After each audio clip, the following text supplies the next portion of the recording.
Welcome to How to Create a High-Performing Leads List Masterclass. So excited for this extra bonus for you. So this is a lead generation masterclass, and there's a few things we're going to be covering off. So let's dive in. Okay, let's dive into how to create a high-performing leads list when no one is downloading your freebies. This is a lead generation masterclass to support you in attracting the right clients into your business. So that means we want to create some downloadables, templates, something that your ideal client can give you their email address so that they can get on your email list and you can further nurture them in order to buy.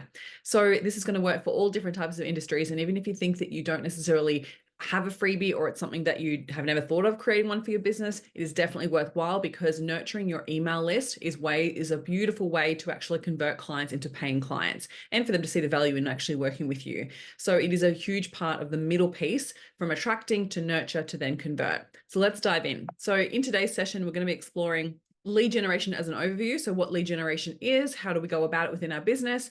We're going to explore how lead generation has changed over the last 6 to 12 months because it has changed a lot. And then we're going to talk about lead generators for your business and how to make your downloadable, your freebie absolutely irresistible to your dream clients. And then we're going to talk about creating a high performing leads list. All right, let's dive in. So what is a lead? A lead, just to get started off, is a person who is interested, who has shown interest in the product or service that you sell. It is someone that's basically saying, hi, I'm over here and I'm interested in what it is that you sell. So they're basically raising their hand by saying they're putting their name down. They're saying that they're interested in what it is that you have to offer.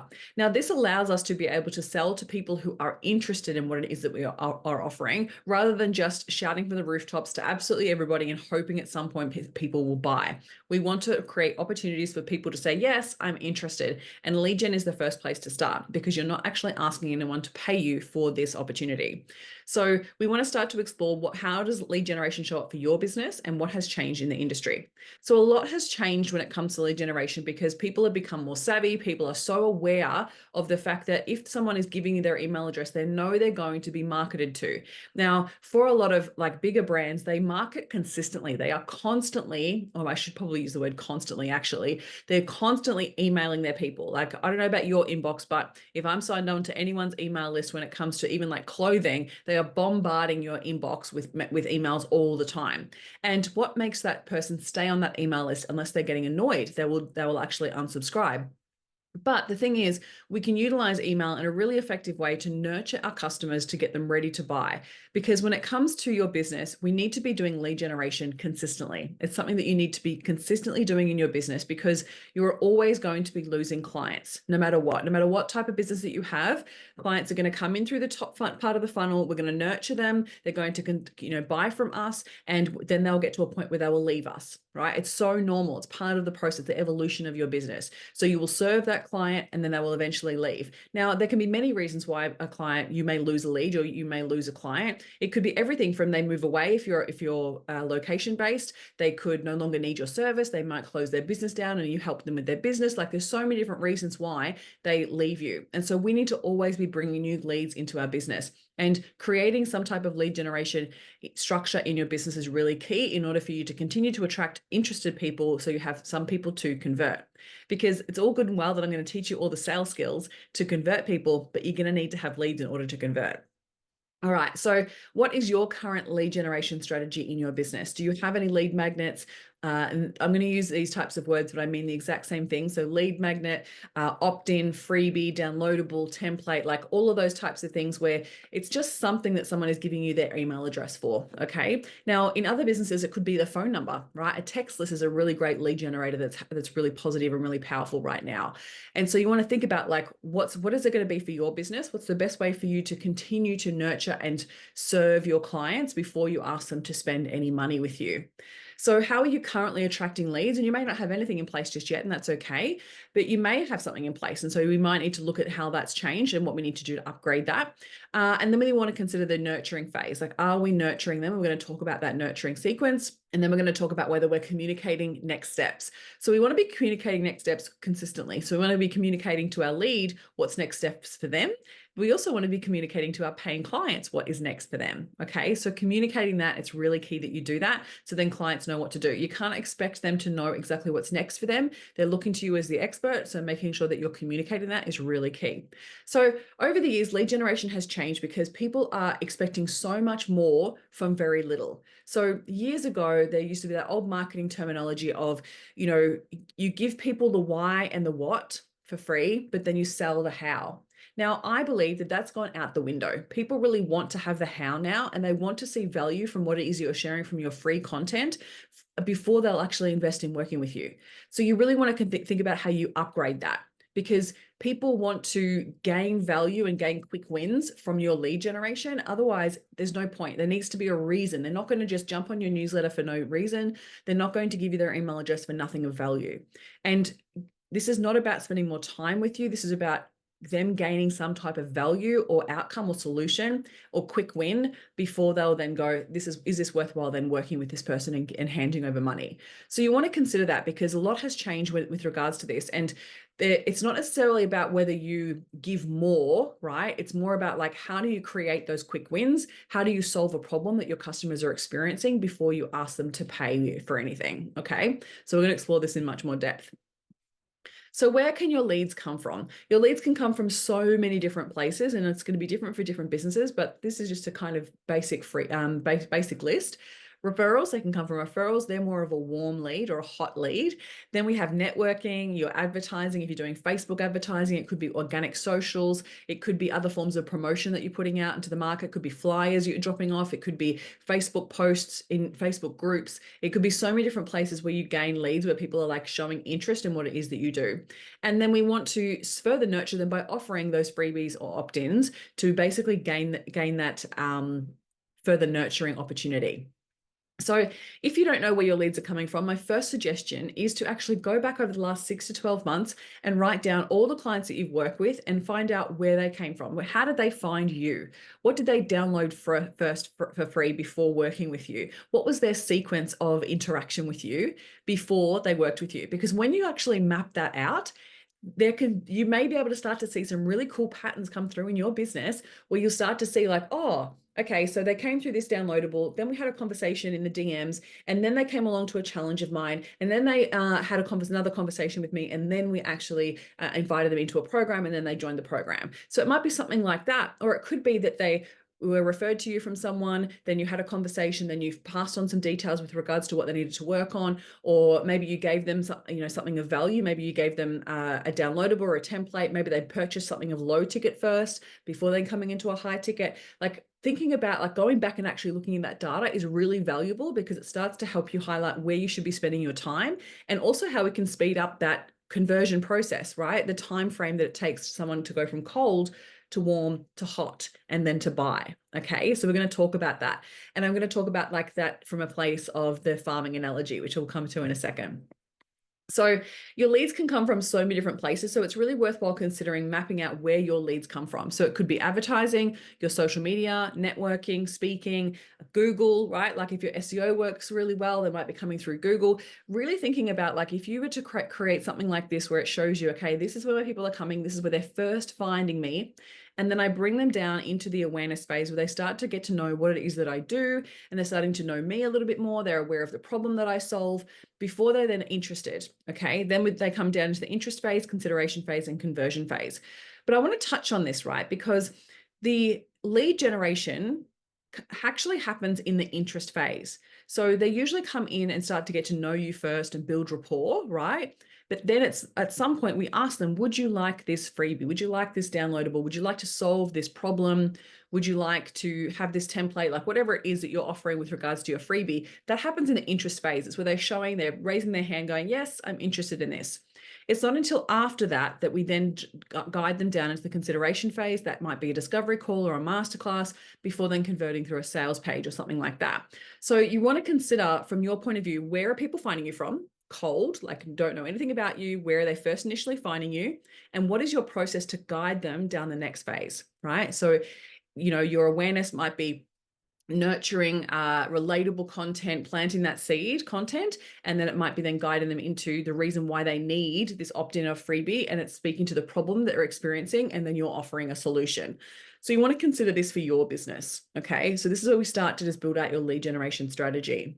Then when we start to look at your sales strategy, we will need to have an idea of what you actually need leads for. So when we come up with a lead generation idea, so opt-in free or freebie idea, we want to consider the bigger picture first. So firstly, we want to ask ourselves, what are we working towards selling in the next 6 months within our business?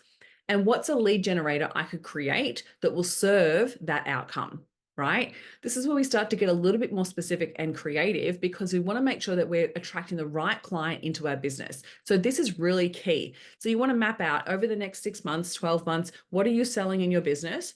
And what is something that you can give someone that's going to serve them to come into your business earlier? So we want to grab their attention and guide them into our email list so we can further nurture them. So then when we've got something to sell, they're there waiting to be harvested, right? So we want to start to consider, as part of your sales strategy, we need to start with lead gen. Lead gen is the first key piece. So what is your current lead gen strategy within your business? If you don't have one, let's start from here of going, what are you going to sell? And then what's something you can create, and I'll guide you through how to do this in a second. What's something you can create that will attract the right client for what it is you're selling?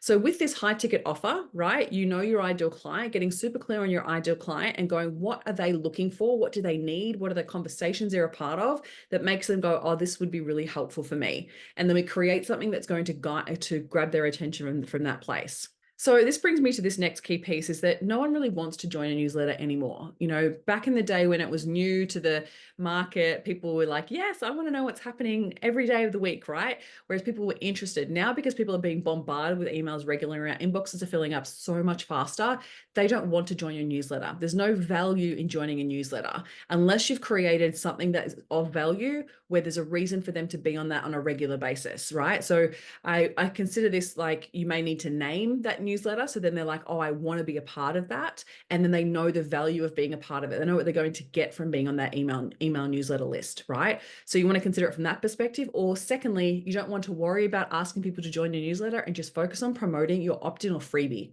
because then they're going to see that as valuable. They're going to want to give your email address, and then they go onto your email list. Okay. People have such higher standards, and I understand what happens next. So we need to give them something that they want or need that's going to make them go, yes, I'm willing to give you my email address. So this is just to give you an example. So when we start with lead generators, we want to focus on transformation. So what's a quick win that we can give them?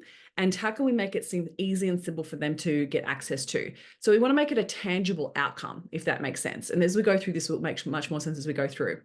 So firstly, we want to focus on high value content. People don't want just a random guide anymore. They don't want to be on a newsletter. They don't want something that's just a simple checklist, unless it's valuable, right? Unless it's based on someone's expertise that they don't normally have access to, right? You want to think about it going above and beyond what people can normally Google. Because if people are Googling a travel checklist, they're not going to give you an email address for a travel checklist.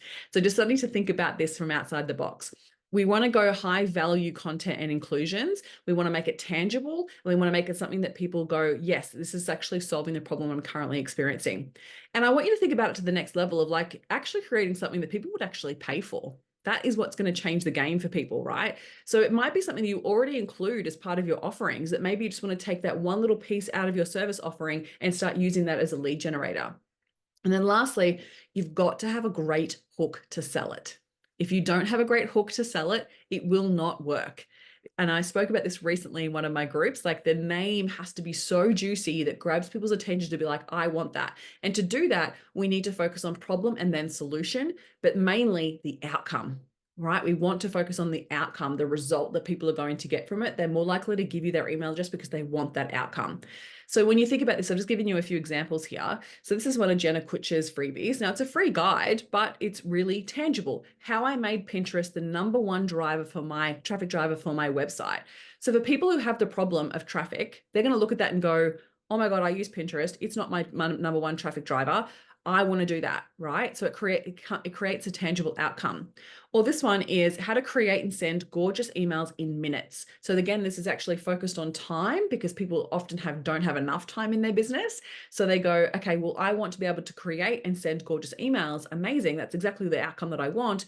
But doing it in a few minutes makes it even easier. It makes it more tangible of an outcome and makes it feel like it's something that will create a result very fast. So you want to think about how you create a hook that really speaks to the outcome. And if you can build the problem into it as well, it makes it even more juicy and makes people go, yes, I want that. So at what point does a lead gen fit into your business? Now, there can be so many different places, and I want you to consider this with your customer journey, because you may create something that depends on where you want them to come into your business. So you may want them to come in and solve a problem way before they need your service, and then you nurture them to need your service. Or it might be that you actually do it during, so it actually helps support the upsell, or you may actually consider that they're coming in after. So let me just break this down for you. So before, you want to ask yourself, what does my ideal client need to get ready to work with me? Okay. So do they have to need to have a mindset shift? Do they need to have something happening within their business before they're ready to work with you? Do they need to have some type of outcome that's happened in their life before they're like, or symptom or problem they're experiencing before they need to work with you? And it's something that you actually highlight and support them in being able to overcome or at least agitate so then they can really need to work with you. So I want you to ask yourself, like, what are they thinking about? What are the problems they're experiencing currently that they are looking for solutions for? If you can create an opt-in or a lead gen or a freebie that actually creates a solution that people are already looking for, it's much easier to sell. Okay. Rather than creating something so new, so different, if people aren't even aware that they need that solution, it's much harder to sell. It takes a lot more education in order to guide them to get ready to give you their email address. So you want to just meet them where they're at and go, how can I create a quick win for them to be able to generate this result? Okay. So the next piece would be during. So when it's during means that they're actually at the stage where they can work with you, but maybe they're not ready to make that investment yet. So we want to nurture them to get ready to see the value of investing at that level. So you may want to create something that actually helps them DIY something, right? The service that you actually offer. You may want to create something that helps them DIY it, but in the process, you're actually highlighting the value of working with you. And you may even be creating overwhelm for them to realize that, hey, this is not worth my time and energy to spend doing this myself. I need to outsource this. Does that make sense? So it's agitating the problem even more in order for them to want the solution even more. So you really want to think about, like, is it actually at that stage that you want to attract people? Now, the last one here is after. What do they need further along the journey that may highlight they need to work with you first? So it might be that you're actually highlighting something down the track afterwards that makes them realize, oh, hang on a minute, I need to go back and do this. So you agitate that problem, you highlight that by solving that problem, and then they realize, oh, I've got to go back to this and actually fix this first, right? So for instance, like some people might be like, this is a simple way to create copy for your about page. And then when they realize that they actually do that about page, they need to redo their website, or they may need to actually have support with creating copy because they don't even know what they're doing, right? So that's still like they think that they're that far ahead, but they're actually not. They need to go back to the beginning and figure out that they need brand strategy, or they need to figure out that they need to really know their story first. So what is actually that those conversations they're a part of, they're experiencing in their business or in their lives right now that makes them go, oh, I need this service. So it's just starting to really percolate some of these ideas and think about where in this journey, what part of the journey that you could create something that would grab their attention to give you their email address. Now it's time to make it even more valuable. Once you have an idea of what you want to create, then we want to think about how we can make it valuable for them to make sure that we create that hook that just like hits home for people, that makes them go, oh yeah, I really want that. And then it also allows you to create something that's really valuable. So we want to think about it from 3 different value aspects, which I talk about with the universal language of value. So we want to think about how we help them speed up time or speed up the process, or how you want to slow it down or save time. So whatever it is around the time factor, you want to think about how you then highlight that, because that might be really valuable to them. So simple little ways to do this is like in 5 steps, in less than 2 hours, gain 10 hours back in less than 2 weeks. So it allows you to actually go, this is what's going to serve me, and I want that outcome or solution based on time. The next one could be money, right? This is how you make 10K months. This is how to get your next paying clients, how to save you $200 a week, how to save you thousands on prescriptions, right? Allowing you to go, well, how does it save the money? How does it make the money? And the last one is either reduce effort or increase energy. So how does it reduce the overwhelm? This is 5 ways to make it 10 times easier, or remove the stress from your day. Get it done without having to think about it. Take it off. This is going to take it off your mind, right? Take it off your plate. So you really want to think about how your solution that you're offering speaks to at least one of these. So back to the examples that I gave with Jen Kutcher, like this one was like, how do I send gorgeous emails in minutes, right? So I made it super fast. And this was an increase. Now people will relate the traffic to money. So we want to think about how we relate these things, so then people really see the value in downloading it. So how does it relate to time? How does it relate to money? How does it relate to effort or energy? It doesn't have to be all three, but at least one. We'll just make it that one step further and allow them to really see the outcome. It makes it really tangible for them to go, I want this. Does that make sense? So whatever it is for you, I want you to think about what your lead gen. Now, you may have already created a lead gen, but maybe the name wasn't good enough, or maybe we didn't get enough eyes on that lead gen, and we need to just refocus back on just zhuzhing it up and actually promoting it a little bit more effectively. So we want to make it even more valuable, so it's juicy enough for people to give you their email address. Now, the delivery can be in so many different ways, and you just want to figure out like what's the best way for me to create this that's going to serve the outcome for the solution for the client. Okay. So I think about it from like, how does my dream client want to receive it? What's going to be the easiest thing for them? So the easier, the better.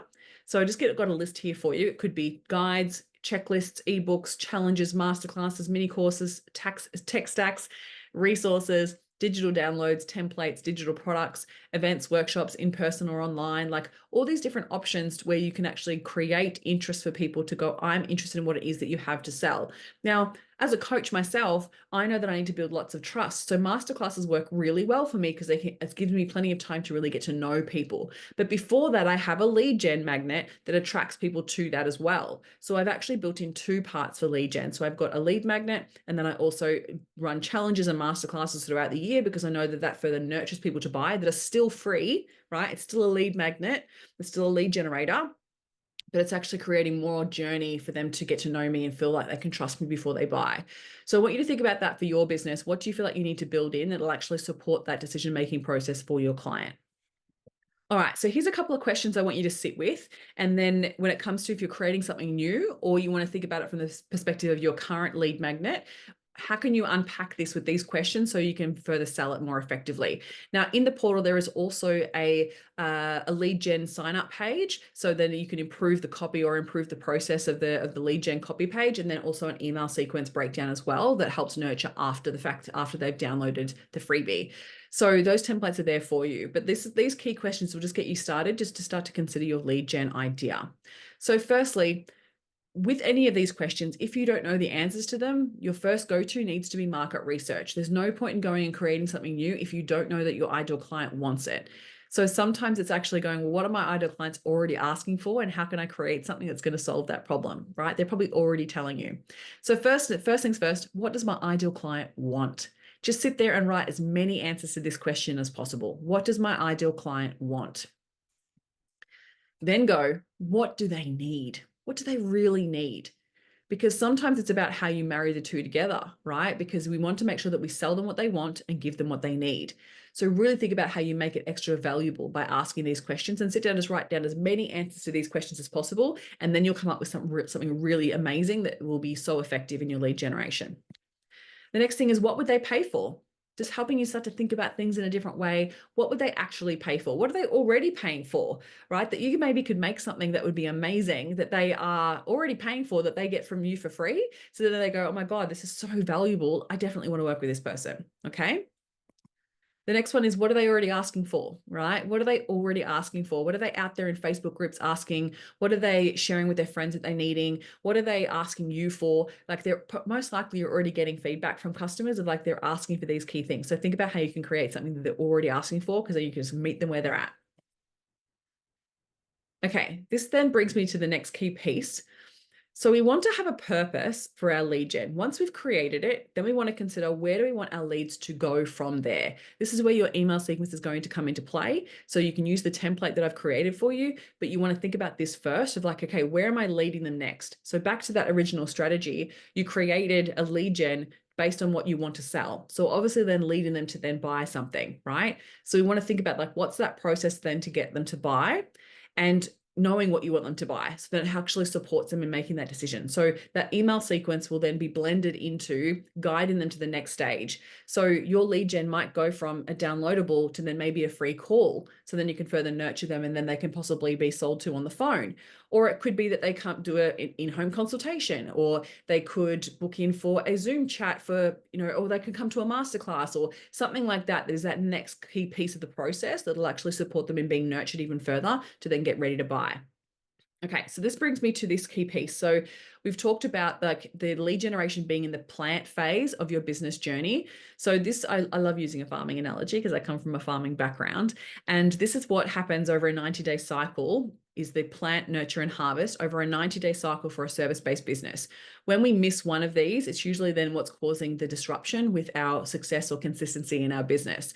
So we at all points in our business need to be doing all three of these. And I talk more about this in the sales modules. But I just want to touch on this just quickly because it just helps you paint the picture of like where we're taking people and what the purpose is. So then we can also build out our high converting leads list. Okay. So we have our plant phase, which is where we have the lead generation. We share that out. We're making people more aware of the problem. So then they need the solution of the lead gen. We focus on visibility, sharing your message, and meeting new potential leads, getting to know them before we then guide them into the nurture phase, where we're basically saying, come and spend more time with us by downloading our freebie, right? So come and spend more time on our email list. And so this is where we go into relationship building. We're nurturing them. We're guiding them into spending more time with us. And then we're adding more value. So they're getting more value from us. And they're like, this is amazing.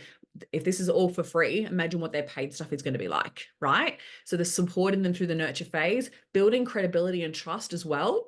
So you want to like from yourself, so then they feel comfortable to spend more money with you and they're comfortable to then work with you.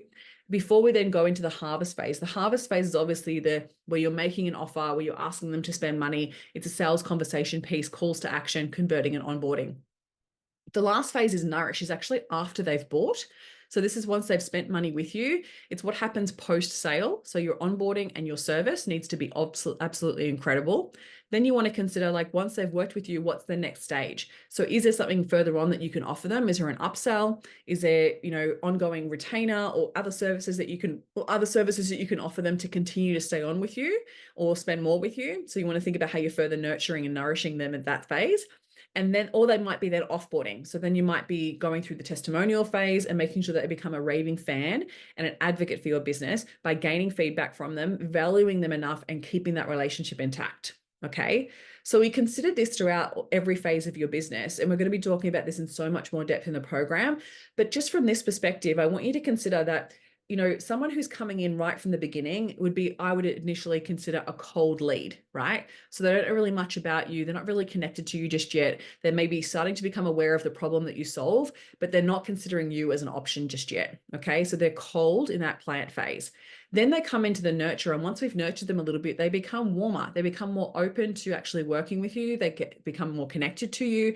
They feel like they can trust you. And then they start to then get to the point where they recognize that they really do want the solution that you're offering, if that's the right fit for them. And then they go into the harvest phase. So they go from cold, warm, and then I would call harvest being hot, right? It's usually where those sales conversations are happening. So the conversation is hot, they're in the decision-making process, and they're considering whether they're going to say yes or no to working with you. Make sense? And then nourish obviously is after the sale. So when we're considering it this perspective, we want to think about how we're also tracking our leads to support this journey. Okay. So we might go from lead generation from, your content on your social media in plant, where you're guiding more people to become aware of who you are and what you do, or it might be your networking. It might be if you're at an expo or anything like that, where you're basically getting access to cold leads. You're inviting them in to spend time in your business, right? Come and follow me on social media, come and hang out with me in a Facebook group, whatever it might be. Then once they're in the plant phase and they're aware of you, then by the time you activate the problem and then you give the solution of your freebie as your lead generation, you're guiding them into the nurture phase. So they're in that nurture phase and then we want to get them ready to buy. So this is happening throughout the time in your business. So if they're going from cold, we want to think about what's our process to get them warm, to get them hot, and then to nourish them after the fact. Okay, so we're going to talk about this. So when it comes to creating a high-performing leads list, the first key piece is tracking. where do you currently track your leads? And you may not have anywhere where you're tracking. That's totally fine. I've created something for you and I'm going to share it with you in just a second. So first things first, you want to treat your business like a business, which means that you need to track your leads. If you want to have consistency in your business, if you want to have income, you want to hit those income goals, and you want to have a high performing leads list, we've got to work it. Your business will work when you work it. So we want to think about where you're tracking your leads. We want to have a follow-up process to make sure that we're guiding them from plant to nurture to harvest to nourish. And then we want to think about what your process is for getting a paying client to spend more, right? Which is in the nourish phase. And then overall, like thinking about your lifetime value of a client, because if you're considering every part of the customer journey, there's an element of like their lifetime of how much time they spend with you. And so you want to think about that as a whole, because that will also determine how much money you then invest in lead generation. Right? So for instance, a client might come and work with me with joining one of my programs. They might spend thousands of dollars doing that. Then they might then work with me one-on-one and spend more doing that. So then I consider how much money I want to spend on spending on Facebook ads to attract new leads. I consider the lifetime value of a client. So then I understand like what I'm spending is actually going to generate what result. And that's going to be different for every person's business. So I want you to consider on average, how much time does someone spend with you and what services do they buy? And what's the value of that per client? So I want to just do that on average to consider then how much money you should be investing in doing some form of lead generation. Okay. So first things first is figuring out where are you going to track your leads? How are you going to track them to make the most of your business? It's a CEO activity that you need to be doing on a regular, consistent basis in order for it to become high performing. So we're going to talk about that in a second. But firstly, is having somewhere where you can track them. Now, I've created something for you that you can utilize if you're open with using a spreadsheet, but there are so many different ways that you can track your leads, and it's just finding out a way that works well for you, right? So it's something that you can quite easily utilize and come back to again and again and again. So I want to share with you one little spreadsheet option that I have for you. So you'll find this download below the video. And basically what it is a spreadsheet. So as you'll see here, it's relationship and lead tracker. Down the bottom here, there are 4 tabs: harvest, nurture, plant, and nourish. So another way to think about that would be hot, warm, cold, and then nourish is after the fact, okay? So here we're going to be detailing things like their name, if they've come from Instagram, their email address, where do they find you? Really key to get that information. If you're not asking that, then you could be missing out beautiful opportunities to find where more leads are finding you from. What your communication date started off with, any other additional communication, things that you've talked about, just so you've got something to go back to. What platform you've been communicating with them on, because it might not be Instagram, it might be LinkedIn, it might be Facebook Messenger, it could be through email, whatever's worked well where they've communicated with you first, and how that has been going. Because I'm a big believer of like, if you're going to do any form of follow-up, go back to the channel that they were most comfortable working on. So if they message you through Instagram, then use Instagram. If they message you through LinkedIn, use LinkedIn, right? Try not to move them to other platforms, just stay with the one. And then you've got any other notes that you want to write about the person. Then I also write here, what potential solution or service would you have that would be perfect fit for them? So there'll be certain people that you will come into your business that you'll be like, yes, they're actually perfectly fit for this, or this, they're a perfect fit for this. So make sure you're noting that so you can keep track of it. Okay. So basically this one is on the harvest. So I think I've put this one first because you really want to be making sure that you're following up more consistently with your hot leads. And then you'd move to your warm, and then you move to your cold. So I've created a new tab for each one. And then basically what you do is with conversations that you're having with people is upload it into here. So there's a few different ways to go about this. Now, I got everything from conversations through my followers. So whenever I have a new follower come through Instagram, I send a welcome message, I have a chat with them, get to know them a little bit more, find out a little bit more about their business. I determine what kind of level they're at in business and what kind of potential outcome or solution would be the best fit for them. I then nurture them. So I might actually give them a lead magnet, right? Or I might let them know that I'm going to invite them to a masterclass. And so I'll make notes about this in here, right? So now that conversation may not flow. So I would go, well, the people who are flowing, where I've given them something to work on, or I've given them a lead magnet, I will keep them in the hot area. And if the people who haven't really responded, because not everyone responds to welcome messages, I will put them more in the nurture or the plant, which is the cold, right? So it depends. So I will sometimes add them in here. Sometimes I won't if there's been no engagement. Okay. Now, if they've gone and downloaded a freebie of mine, I would call them hot. So I'd put them on the hot list, and I would be consistently going back with them and making sure I'm building relationship with them. Okay. So we're focusing on relationship first. And that's why we have the DM scripts to actually support that nurturing phase. So then we're guiding them to this next piece. Now, you might have someone come in cold And then you might go back to them and connect and follow up, and they might become warmer. So then you move them to nurture, or you might move them straight to hot, whatever works well for you.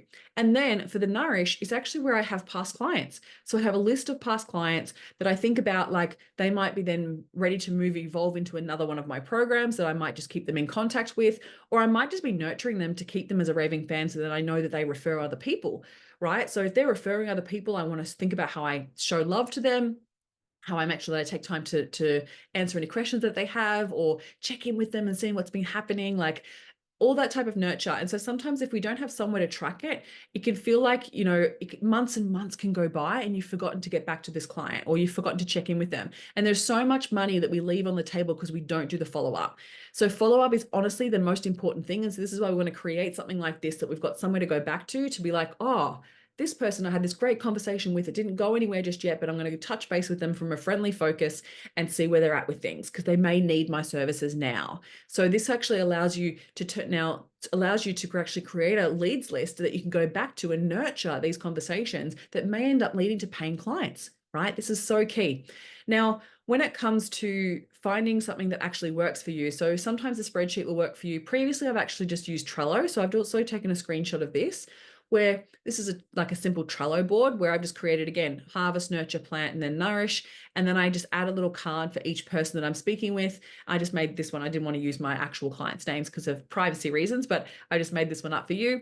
And so I add a card, put their details in, and I put all the notes that I actually have in that spreadsheet in this. Now, for me as a visual person, this actually worked really well for me when I wasn't tracking a lot of people. But now, because I run 3 different programs, I do track a little bit more in depth with the spreadsheet. So I want you to figure out what works well for you and just start whichever feels easiest. Okay. You don't have to go into super crazy depth. Now, obviously your email list is where you will have lots of people, leads on there. Now, you may not want to move your whole email list into Plant. That's totally fine.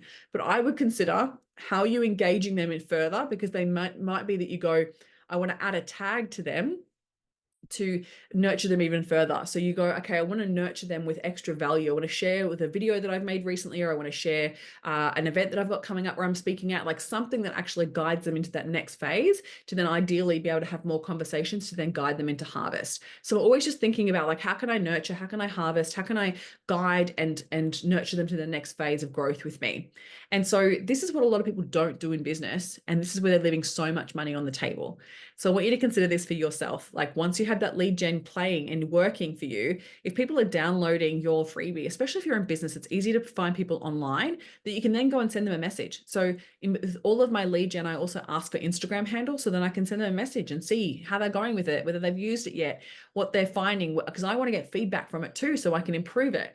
So the more that I do that, I also get some really great social proof also for my lead gen. So that's one other thing I forgot to mention earlier, is like with that sign up page, we want to make sure that's actually a mini sales page, because you're asking for someone's email list. So it's got to be structured in a sales page way. So that's why I've created the template for you. And as part of that is social proof. Right? People want to know that what they're getting for this freebie is actually really valuable. So using social proof, where someone has sent you a message and said, oh my God, I love this. This is so good. This is exactly what I needed, or whatever it might be, whatever feedback they've got, I screenshot that with permission and I put that onto the sign up page, because it makes it so much more overcome any uncertainty that a client would have to give you their email address. Okay. The last thing I want to speak to as well is making sure that there's a reason for them to stay on your email list. So those first couple of emails are really important for them to be nurtured and for them to have a reason to stay around. Okay. So make sure those first couple of emails, you share with them what to expect from your emails and why they should stick around. Okay. Otherwise, there's a full email sequence for you in the portal. All right. Lastly, consistency creates consistent results in your business. So what you want to do is, once you've built out your leads list, then you want to consider your follow-up process. So for every client, so I'll have, like, in my harvest section, if I've had conversations with people that might have been an actual sales call, but they haven't converted yet, I leave them on the hot list, and then I further up my follow-up process. So that might be a little bit more regular. So it might be like, I follow up with them 3 times in a couple of weeks. Whereas someone who I'm just having a conversation with that really hasn't gone to a sales call just yet might be a longer lead time. So that's all detailed out for you in your spreadsheet. But it's about actually making sure that you're allocating time for these types of CEO habits within your business. So what I would suggest you do is go, what's a time that's going to be best for me to follow up with the hot leads throughout the week? what's going to be the best time for me to nurture, and when is going to be the best time to create new leads for the plant. So I actually put parts of this into my calendar. So in my calendar, there'll be a section where I'm like following up harvest, other times where I'm following up nourish, other times where I'm following up nurture, other times where I'm following up plant. Now, sometimes I do plant and nurture together. It just depends on how many I've got there to follow up. But otherwise, it's like I might just start with just 5 people I follow up with each time that I do that once a week. Or I might be in a phase where I'm actually not ready to actually bring on any new clients at the moment. And so I just pause the harvest for a little bit. I might like touch base with a friendly, but I'm not actually selling anything. I'm not converting them. I'm not actually guiding them to the next phase. And I would just stay present. So that what I mean by that is just stay friendly. So you stay top of mind, right? So we want to think about how you build this in as a habit into your business. So I would put this in your calendar once a week or once a fortnight, or whatever feels good for you. And once you do this enough, you'll start to see the sequence of how long you need to actually allocate, and also how often you need to do this in your business in order to create that consistency. So build this out. Let me know how you go. If you get stuck, ask questions in Slack. Otherwise, I cannot wait to see your high performing leads list, and then follow up, because all in the key parts of this in the DM scripts as well. You'll have a follow up process too. So if you have any questions about that, feel free to reach out and ask. Otherwise, good luck. I hope you can create something really amazing that your ideal clients really want to give you their email address for, so we can nurture them and then ideally get them onto that harvest list.